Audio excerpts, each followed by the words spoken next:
There's this great moment in Matthew 16 when Jesus asks the disciples who the people say he is. If we went out onto the street today and asked that question, I think we might get some of these responses. Some would just focus in on Jesus as a friend. They would talk about the cuddly and approachable aspects of his character, but miss out on the temple overturning righteous anger part. Others would identify him as a wise man, a bit like Yoda here, full of great advice that has stood the test of millennia. Others would talk about the rules and regulations.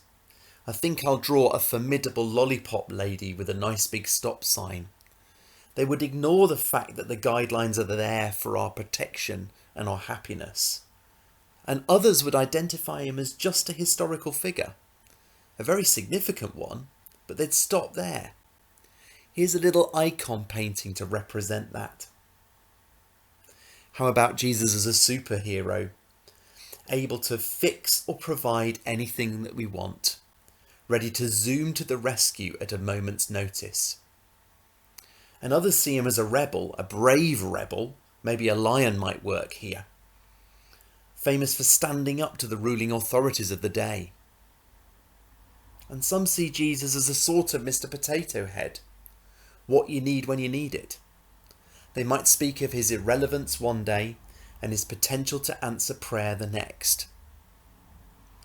Some say he's a tremendous public speaker, able to convince and convict with his oratory authority. The disciples mention prophet in their response in Matthew, and lots of people are happy to speak of him as one of a long line of prophets.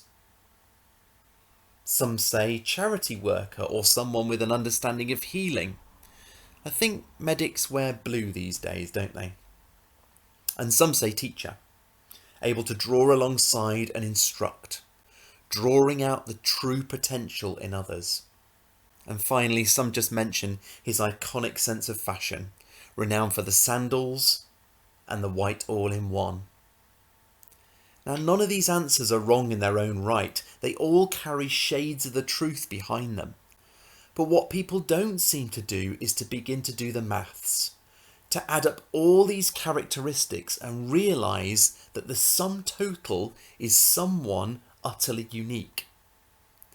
Simon Peter had got there. After 3 years with this man, his answer was cumulative and thankfully big enough. You are the Messiah, the Son of the living God. So what is your response? Do you acknowledge a slice, a component part, an aspect of his character? Or have you grasped that Jesus is the real deal, the Messiah, the living Son of God? How do you respond when Jesus turns to you and asks, "Who do you say I am?"